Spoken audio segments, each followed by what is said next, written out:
Girl, have a seat. Alright, nga wenjogerera mulilo eno mu music, mu gospel music industry. Yeah, anti show elese obuzibu. Show elese obuzibu nga tusinzidde eno omuyimbi Bentron oba omumanyi Bentron omumanyi oba tumumanyi kati kansoke nkuya kayimba ke yayimba tugende maaso ng'omutegedde nyogera namufuna mukama ina lavo newe nkuba omuziki what have I done, let me dance for my God budum budu dema de nesesa ninanyonyogera namufuna mukama ina lavo newe nkuba omuziki what have I done, let me dance for my God budum budu dema Yesu akunyonyogera. Yeah. Yes, kati n'omuntu gwe twogerako yoyo nkiwa kati essaawa zino omutegedde nga tunayongerayo mu maaso mbanjiriza nnyo ku YouTube channel yange eno eya Babinals era mbagala nnyo mbagamba nti no, don't forget to subscribe, to like and leave a comment kweno page yange era wono subscribe nga kijja kumpisa bulungi noleka comment yo era nobeerako kyoyogera kweno video. Kakati munange fenga nze wano tukola ku bintu ebikwatagana ku motherhood, marriage and faith. Kati leero tuli munda mu faith munda tugenda kwogera ku muyimbi ono bazze ne batubuuza is the gospel music evolving oba teyina kyekola. Munange mu interview yabadde egenda maaso mwe mwavudde obuzibu era n'ebibuuzo wano wammanga. Are we supporting our fellow Christian gospel musicians oba tubamalamu bumanzi baanyi n'okubakuba okubeera nga baluzinga interest mu kintu kino? Buliriza. Is gospel music evolving? Is it losing it? Is it making sense? Or we are losing track? Yes, so omuyimbi golabo oyo muyimbi Bentron era yalina oluyimba lwa gospel oluliko wenjogerera era he is the reason for the video.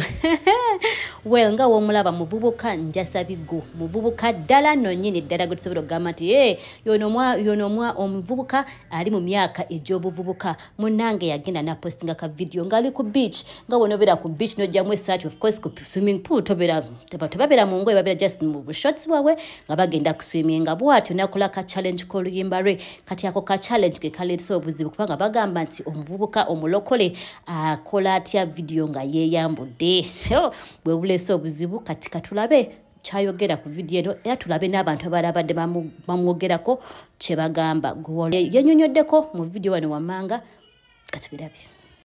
Kati nja kuwa kampe muntu just Bentron music wa Bentron tetumanyi yakaloka emyaka emeka tumusalira omusango yeisengala neko w'emyaka ago Bentron n'ekidongo kyennyini si kyabalokola bw'aba yasize ensigo fikirira bali gye yavudde talina lulimi lulala lw'amanyi amanyi buli ebyo tugenda abalokole mulekerawo okweyambula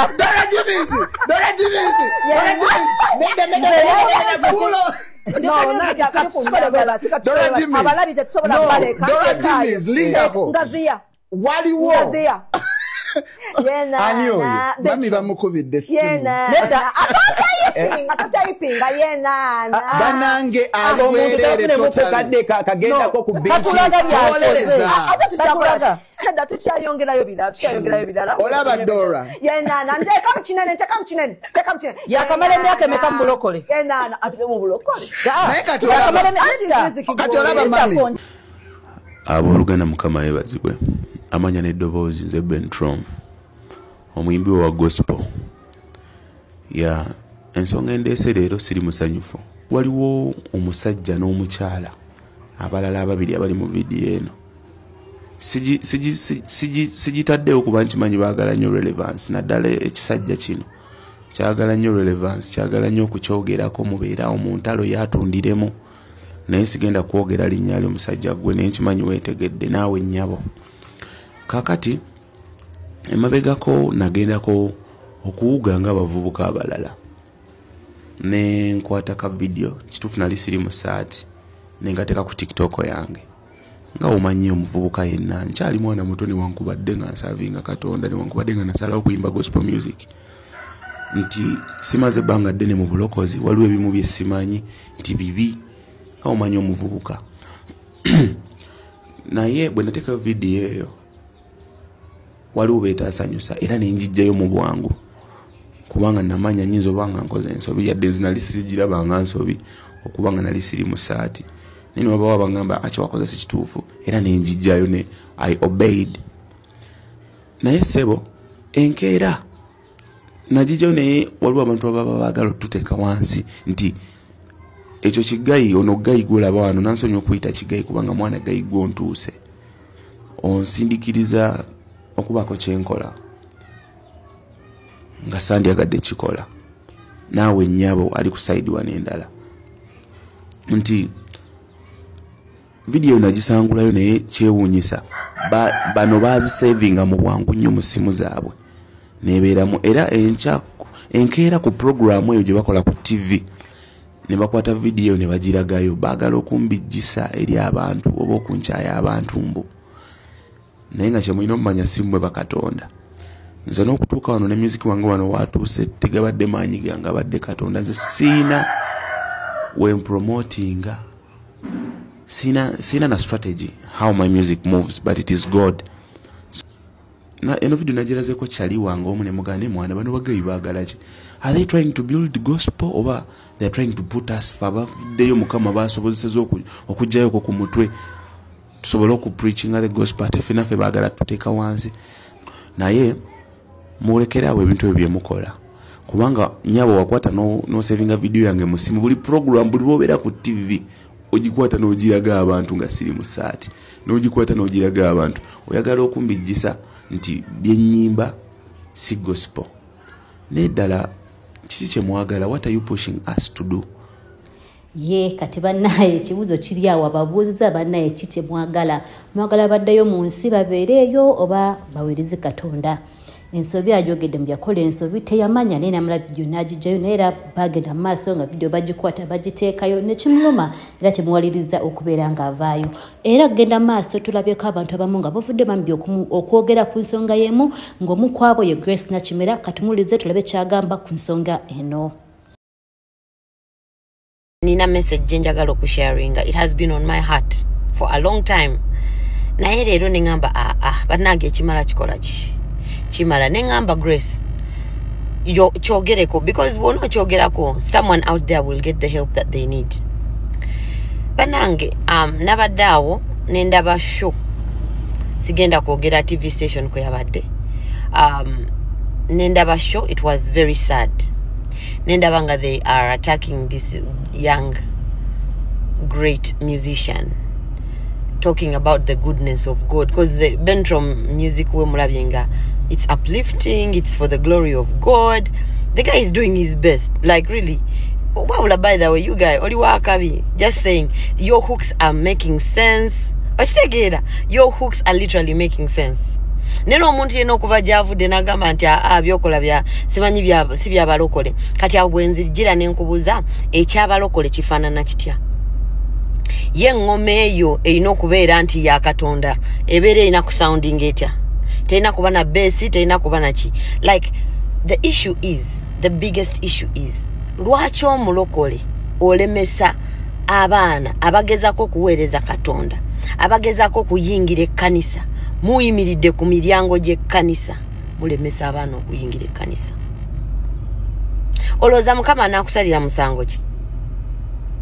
Who are you standing at heaven's gate telling people that you know what kati kino kyokoze si kyekyo you should have done it like this nedda ofana na bulala you don't look like a Christian should look oyambadde bulala. I don't recommend abantu okugenda mu kanisa obanga mwambadde bubi obanga mufaanana bubi obanga mweyambudde. No, that's not what I'm saying. But what I'm saying, if someone is trying, please mubaleke. You are not gods.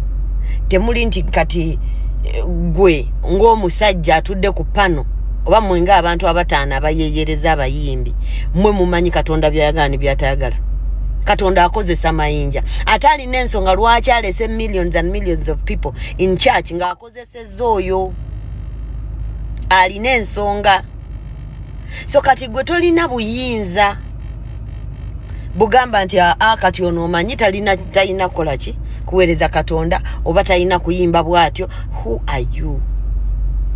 Banange omwana agenda najja mu kanisa ne bamuwa attitude embi ne bamutunuulira bubi n'addayo mu nsi oli ne waaba abadde anywa walagi ne bamuwa ku walagi n'atuula naye ne bamuwa kwako kawalagi bw'aba anywa sigala omuntu ajja sigala ku mumwa n'amuwa omunwe gwa sigala ogwo gwanywako kati ffe abalokola balina okupreachinga love and understanding we look at the people judgmental tubasalira misango.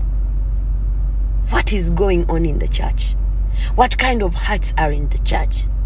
Ogamba oli mulokole nze kati kino ngenda kibawa bannange tuleme kubuulira bubuulizi njiri ya kugamba nti ki n'obuulira enjiri nga terina practical. Omaze mu bulokole emyaka 5 oba emyaka 10 tolina na muntu gwe wali oyambye. Bannange munsonyiwe wemba njogedde bubi ne waliwo ebitajja. No one has the moral authority to stand on a panel and judge someone that is trying to do the right thing. Kati obadde oyagaladde yawe mule munaatereera nti kati wakiri ali eri mu nsi netali eno waffe emabegako waliwo omukyala gwe baakuba ng'agenda kola concert ye ne bagamba oyo mu 7th day. Who are you?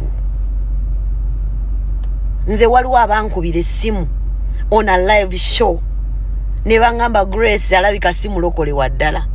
Let us give her money pretending nti simanyi we are hiring her tumuwe sente zayagala naye nga tumugamba kuyimba nyimba zansi. Ne bwe nyimbe nyimba zange you can't stop me from doing what I need to do, right?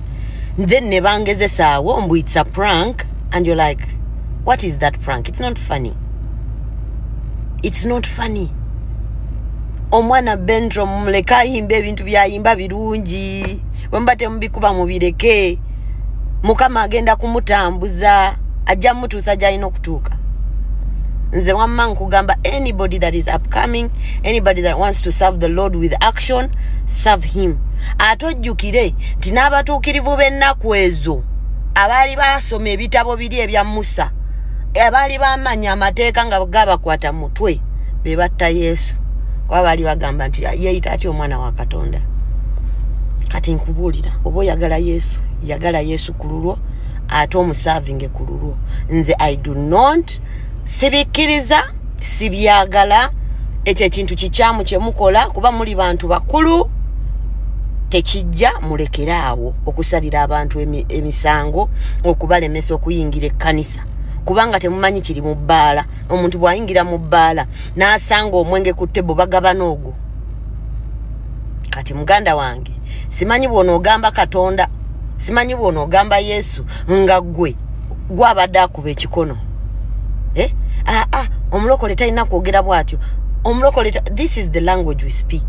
Kati nze oyinza okunsanga ne nkugamba ekigambo oba n'olowooza nti kyaluyaaye but that is who I am. Naye nga kkiriza ne Mukama njagala nga bwendi. Okitegeera if I'm trying to do the right thing abaana mubaleke Mukama abampeera omukisa. Bye. Kati nno byebyo bimu ebigenda mu maaso mu gospel music industry eluuyi eyo. Kati gwe munange olowooza ki ku nsonga zino? Leka ensonga zaabwe mu comment section tubeere nga tugenda maaso. Kati nno ne bano babadde bavuddeyo ne bayogeramu ne baagala okwedifendinga mu ngeri eno mu kavidiyo kano wammanga. Tali muntu mu nsi muno akera ku maca n'ateekayo ekintu nga tayagala nsi ekirabo oba ekyogereko. There is no one. Okujjako nga ffe abakirabo obulala mu nsi ogenda okukwata ekintu kati yakwata packs n'aziteeka ebweru ne yeerecordinga n'akateekayo ng'akola challenge. Ffe our thing was we come here and we say Mama Bentro. Yes. What was wrong? No gamba ati no. We are. Omuntu nokera ku maca no gamba kati ate awo obulogo buliwa. Tubeera ku TV nga tuloga. Nacho omulogo tumwe. Awo nno we tuli kati awo nkugambira nti munnange leave a comment down below kweno ensonga era don't forget to subscribe and mbagala nnyo for watching. See you in the next video. Bye bye.